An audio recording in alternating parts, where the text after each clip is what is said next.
Madam Chair, I have also here a report about the notice of disallowance.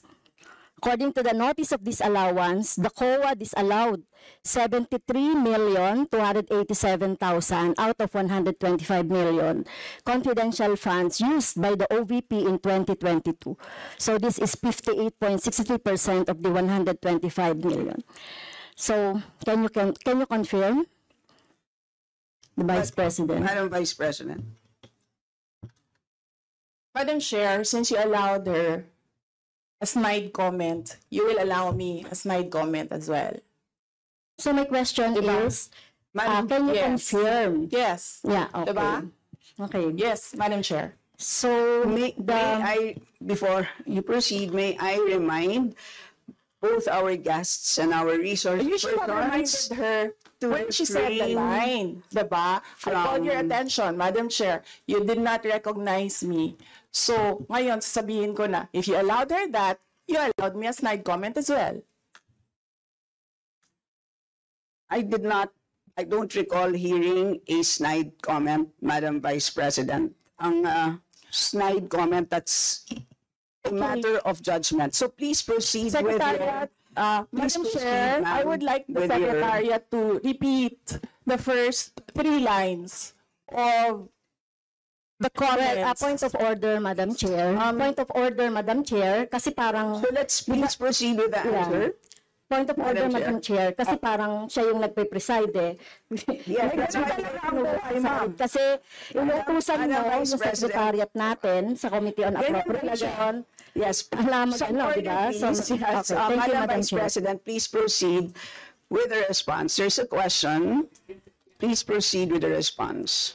Madam Chair, I do not understand bakit a person convicted of child abuse is still sitting in a seat.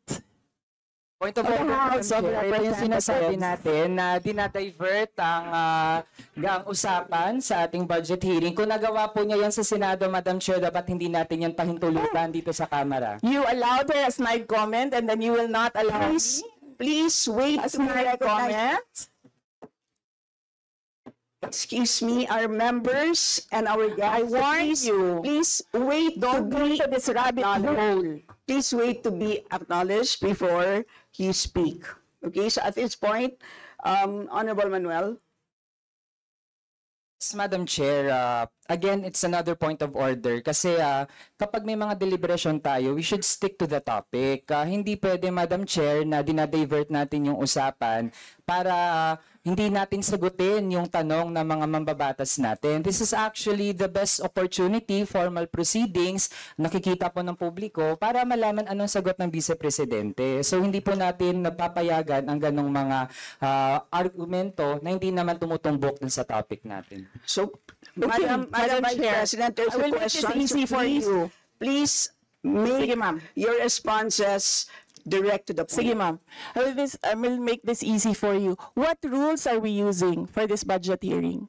We have our rules Yes, ma'am. adopted by the Committee on Appropriations. Right, okay. We searched for that rule. So, we only found the general rules. So, we have a copy of the rules for the budget hearings. Well, as far as I'm concerned, mas importante ang rules para sa amin. Kayo po, ang kailangan nyo lang marinig is yung acknowledgement for you to begin to speak. Yun lang po ang pinaka-importante para sa guests. Sa totoo lang po. Yes, ma'am. So, ang pinaka-importante, yes, you may proceed. At saka po yung adjournment. Yun lang po. Yung termination po. Yun ang pinaka-importante lang po. For the rules, yun ang ay importante para sa members. But we may provide the copy to you. Yes, So ma'am. please proceed and answer the May we question. request a copy? Yes, yes, absolutely. But Yes. please, there is a question. And do you want us to repeat the question? And we will not penalize you all the time. I don't You can repeat the facts from the notice of disallowance. I will need the repeat of Honorable the Franz. question. Yes, Honorable Franz Castro, you may repeat your question on the notice of disallowance, I believe. Yeah, tama, Madam Chair. So according to COA, the notice of disallowance is amounted to 73,287,000 out of 125. At ito po, Madam Chair, yung mga breakdown ng mga disallowed na mga na mga purchases. So reward payment of 10 million, payment of rewards, various goods, 34.857 million, payment of rewards, medicines, 24.93 million, tables, chairs, desks, computer and printers, 3.5 million. So, ang question, Madam Chair, so yung letter A, B, and C, so nakita naman natin nandoon yung sa joint circular. How about yung ito, no? How about yung mga tables, chairs, desktop, computer, na umabot po ito sa 3.5 million. So, pwede bang maipaliwanag kung bakit ito pinurchase, Madam Chair? Madam Vice President. Madam Chair, I still request for the rules of the budget hearings. Okay, Vice President. gusto mo sagutin ko, ma'am. Yes, Madam. This is a hearing of the budget of 2025. Nasaan dito ang confidential funds? Yung tanong niya, Madam confidential Chair. funds. Nasaan dito? Honorable Madam Chair, friends, ito yung continuing, continuing questions pa natin noong 2024, during the last budgets. Hindi na ipaliwanag itong 125 million na alam naman natin na wala ito sa budget ng 2022. So, ito, Madam Chair, sa rule naman natin, lahat dito tinatanong no? So, according to the budget, whether it is in the past, kasi nakikita natin yung utilization noong mga budget, kahit na yung past years, ay pwede nating busisiin dito, Madam Chair. Tama ba ako, Madam Chair? I will agree with you, the Honorable Franz Castro. You may proceed, Yes, Madam ma'am. Vice President. Yun yung sagot ko, ma'am. Nasaan ang topic natin dito at ang pinasubmit ninyo sa amin is the budget proposal of 2025. Where in the budget proposal of 2025 is the item confidential funds. In aid of legislation nga ninyo, nakalagay nga doon sa rules ninyo, diba? The discussion should be germane to the topic. The topic is the 2025 budget proposal. Now tell me, Madam Vice Well, President, the Honorable Franz confidential Castro has already provided a sufficient explanation for why she asked the question. So please proceed with your answer. Madam Chair, It's a very why are we simple discussing question. the budget of 2023 and 2024? Honorable Franz Castro. So kung ayaw niya sagutin, Madam Chair, so let me go through na lang with my question kasi related naman ito. Remember, Madam Chair, question natin ito noong last year at yung 125 million na ito ay hindi ito maipaliwanag, no? Dahil nga confidential no? Nagtago sa word na confidential. At ngayon, kailangan nating maipaliwanag at it is in the interest of the people.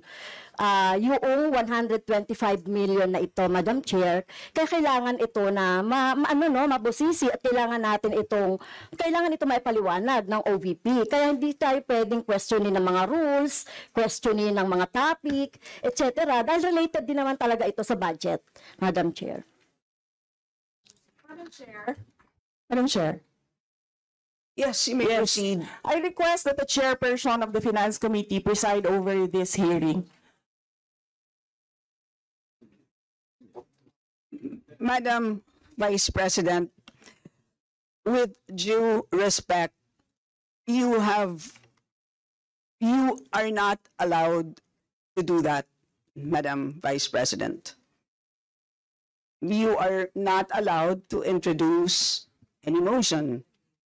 You are a research person this Not- hearing, Madam President, I did Vice not move, President. ma'am. I requested the same as vein. your research person, I requested So that the your request chairperson is of the denied, committee. Madam Vice President. Just please answer the question. The issue on confidential funds falls squarely within our discussion of your 2025 budget. Narinig mo yung sinabi niya, ma'am? Narinig mo yung please proceed. nakikinig ka sa kanya kanina? Absolutely. Walang rules dito. Please proceed and answer the question. It's a very simple question. Di ba?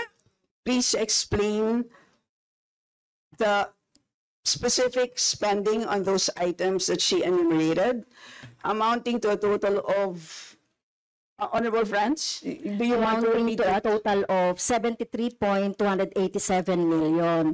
So, dahil may notice of disallowance, so ibig sabihin, Madam Chair, illegal ito at not in accordance with the joint circular by the COA, DBM, and other related agencies. So, kung ito ay dinisallow, so ibig sabihin, illegal yung paggamit nito. Madam Chair, nitong mga items na binanggit ko po, Madam Madam Chair. Chair, Madam Vice President. you cannot allow a member of the House to just claim that it is illegal. That is a Madam notice Chair. of disallowance. That is a procedure inside the Commission on Audit. Hindi sa upuan niya. Honorable Franz? Okay, thank you, Madam Chair. So, thank you for the explanation, Vice President.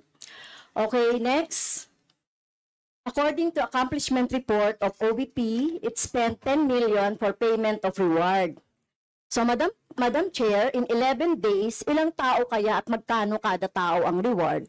In fact, COA disallowed the whole amount spent by OVP for payment of reward. Hindi ba, Madam Chair, questionable ito? Madam Chair, the invitation letter that we received from the House of Representatives.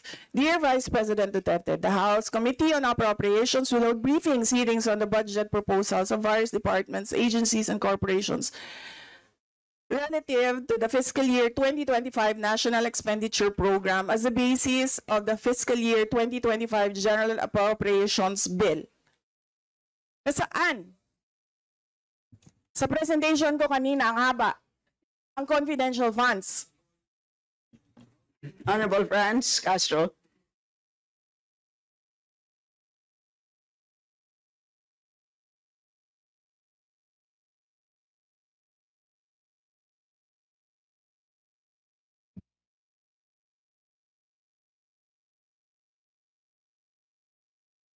Can we request our technical people to fix the mic?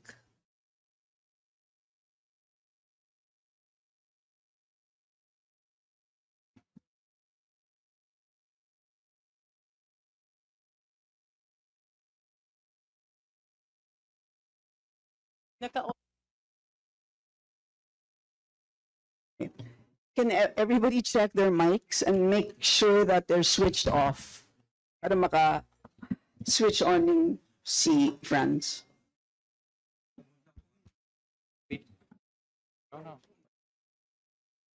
Meron na ako. Meron na. Add even yata to.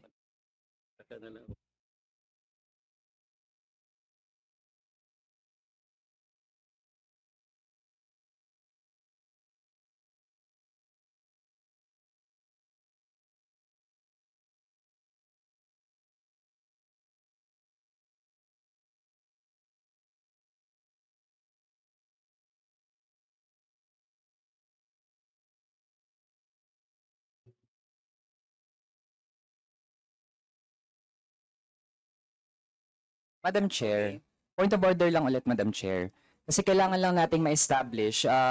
I would assume hindi naman po pinanganak kahapon ng ating resource person. Practice po natin sa Madam House Chair, that is a bago polite po- remark. na para po tayo ay makapagtalakay ng budget na pinopropose para sa susunod na fiscal year, chine-check natin paano din gumagastos yung mga ahensya even in the current year and in the past year.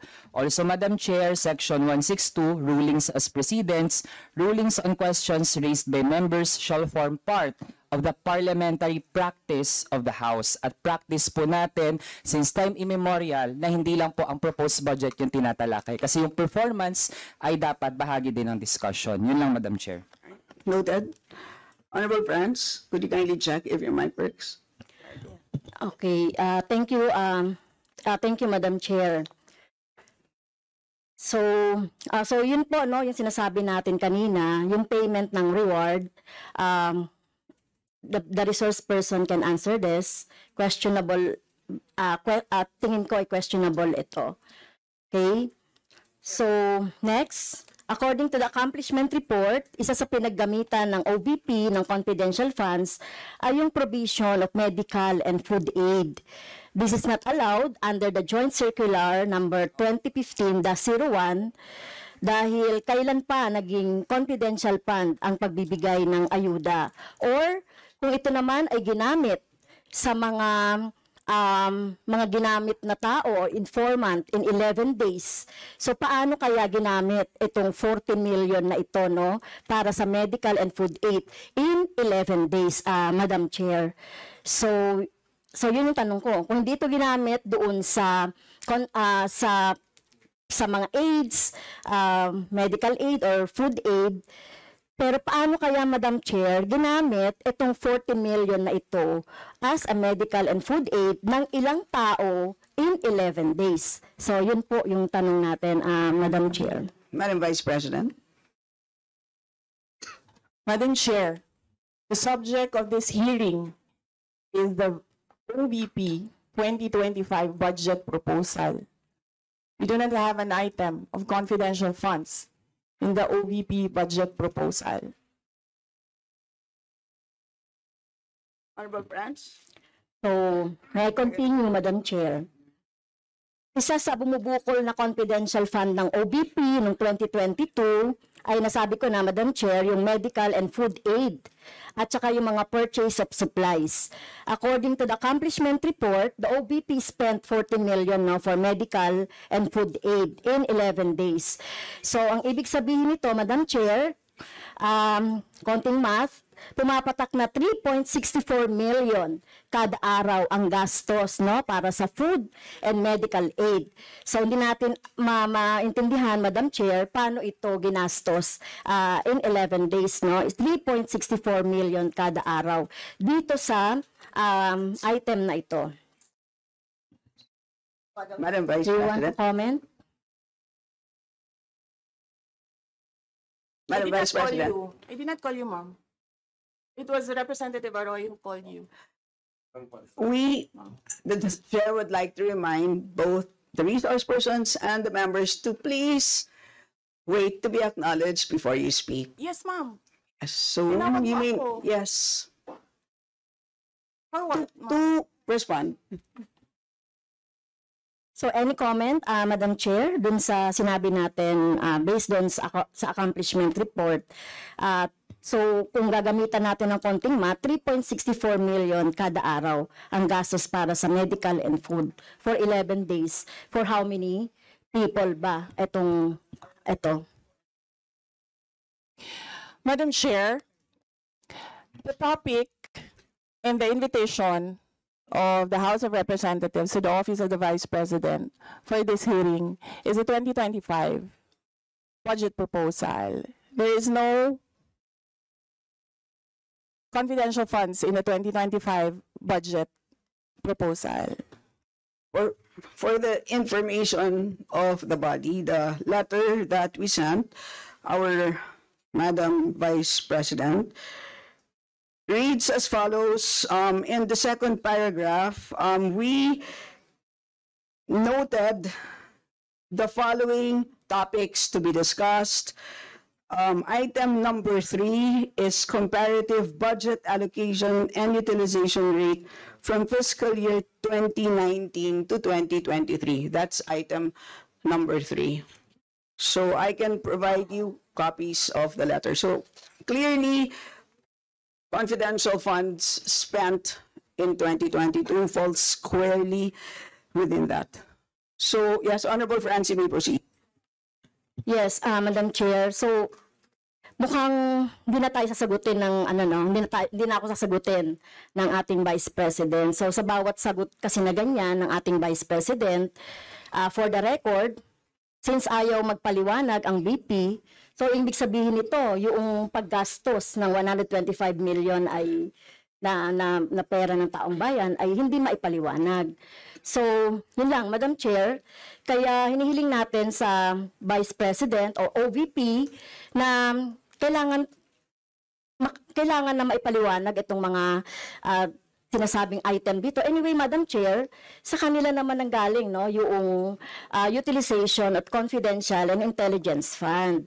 And of course, ito lang naman ang hawak ko din dito, yung notice of disallowance. Kaya gusto talaga nating maintindihan, Madam Chair, kung ang notice of disallowance ay, so syempre, papaliwanag pa nila yan, kung paano, di ba? So, kailangan malaman din ng taong bayan na sila yung nagbibigay ng pondo para sa operations ng OVP at lahat ng mga agency.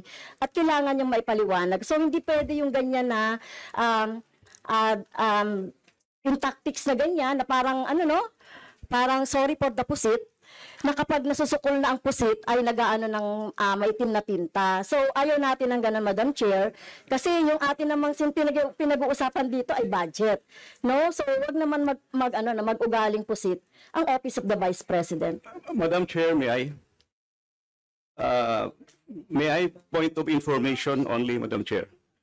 May I? Madam Chair, No, sorry, wait. Before you, I'd like to, before we proceed to the next person on the list, I believe that our former President, Gloria Macapagal-Arroyo, would like to interject. Observation made in relation to the point of order, because in the beginning, it was settled that the issue would be the 2025 budget. And in all our hearings, to what I recall, when we want to question something about performance, we question the 2024 budget, not the 2023 budget. What is being questioned now is the 2023 budget, which was discussed very extensively last year. And that is the reason why the House removed the confidential funds. So that issue has already been, to my mind, for purposes of the budget hearing, laid to rest. So that's my observation, Madam Chair. We note that, Madam former President, but of course we know that yung pondo ng 2023 ay of course pwede pa rin maging continuing appropriation hanggang 2024. So in the same way, 2022 pwede maging continuing pa rin 2023. At alam din po natin, last year pinagdebatihan po natin ng matindi itong 2022 confidential funds, and in fact, we left a homework for the COA. Sinabi natin sa kanila na kailangan nilang tapusin ang audit by November, I believe mid-November of last year. And since then, hindi na natin alam kung ano nangyari. So that's the reason for why tinatalakay natin ito. And it's a big amount of money. I believe we owe it to the people to understand what happened. Of course, tinanggal na natin noong 2024. Gusto natin malaman, tama ba yung ginawa natin? Kasi baka naman nagkamali tayo. So I think it's worth assessing what we did in 2024 in order to know what to do in 2025. So with that, let's proceed with our next Madam Chair, interpreter. may I? Is this just a point of order? Not a point of order, but We will I would only, just you may wish want to to be, rejoinder of what you may wish to be, unless it's a point of order, you may wish to be listed. I can put you here, sir. parliamentary inquiry, Madam Chair. Yes, you may Parliamentary proceed. inquiry. May I ask if the resource person is required to answer a question that is related to a commission on audit notice of disallowance when she already said she's not going to answer. Also, the notice of disallowance is addressed to the Office of the Vice President. And just to make it clear, a notice of disallowance is not a judgment. It is a request. It is an order from the Commission on Audit for the particular office to explain what are the particulars. At saka hindi na yan legislation side. That is already on the accountability side in the budget cycle. So, my parliamentary inquiry, Madam Chair, is that nagsabi na nga siya na hindi siya sasagot and it is related to the COA notice of disallowance.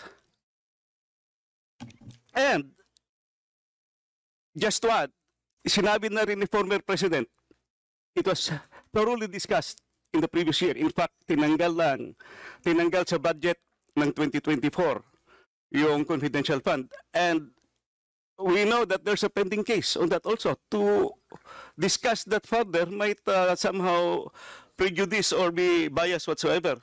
So, yun lang po, Madam Chair. All right, salamat. On your inquiry, the only requirement is to provide a direct response on the question. Meaning to say, a response that is directly related to the question. Meaning to say, kung may question at ayaw niyo pong sagutin niyo ng diretsahan na hindi po ako sasagot dun sa tanong. Ang problema po kasi, ang response ay naging hindi related dun sa tanong. Halimbawa, may tanong, ang sagot ay paglalarawan doon sa nagtanong. So hindi naman yon, klaro na hindi yon directly related dun sa tanong. Kaya, yun po, I think it's a reasonable ask. If there's a question, you may or may not answer. You're not compelled. But you just please say, I do not wish to answer. That's it. At least we know it's a direct response. And with that, we move to the next Madam Chair. person on the list. Madam Chair. Madam Chair. Hindi na po tayo matatapos.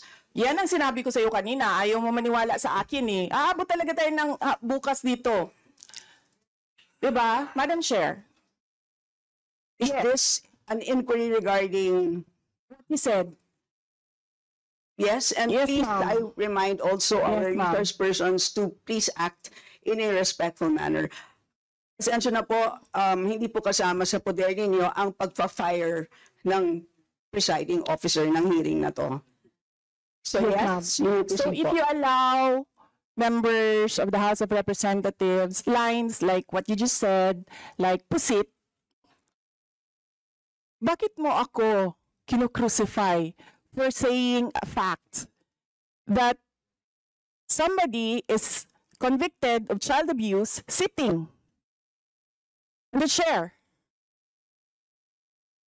Pusit, and then I cannot fire the presiding chair. So bakit? Yes, we Bakit napaka one-sided nito, ma'am? noted po. Dahil ba madami kayo dyan sa kabila at nag-iisa ako dito? We note all your comments, ma'am, and let us now proceed. Thank you, ma'am. Thank you, ma'am. Madam Chair, point of order. Yes, the Honorable Benny Abante. I just came in, I hear this. We're not talking about the budget, we're accusing each other here. I'd like to find out from the resource speaker if this is the kind of hearing that we're going to have. Sir, I am not the presiding officer of this hearing. I know, Yes, sir. but the thing is, you're asking questions, Madam Chair. The resource speaker does not have any right to ask questions. Or do you have? Where is that Madam Vice in your President, rules that Madam a Vice resource President, person this is cannot a budget hearing. request for Please, clarification? Some order, please. Some order, please. Yes, Honorable Benny Abante, you may proceed. I'm just asking a question to our resource speaker, you know, because she's asking a question and she's accusing some of the members of this committee. I just would like to find out if we are the ones that have the right to ask questions and her right is to answer the questions of the committee. Okay, so we Yun have- lang po sa akin yung point of order, Madam Chair. Yes. I think you understand me, Salamat. Madam Vice President, am I right? No, sir. I'm gonna ask the chair to ask you to clarify what are my Yeah, accusations. please wait to be recognized, ma'am. Pasensya na po. So again, I'd like to remind our resource persons that you are here, you're invited to answer, to present, and you've done that. Thank you very much. And at this point in time, you're here to respond to the questions of our members, and we request you to please respond in a direct way. So, with that, I'd like to recognize from the majority the Honorable Milagros Aquino Magsaysay.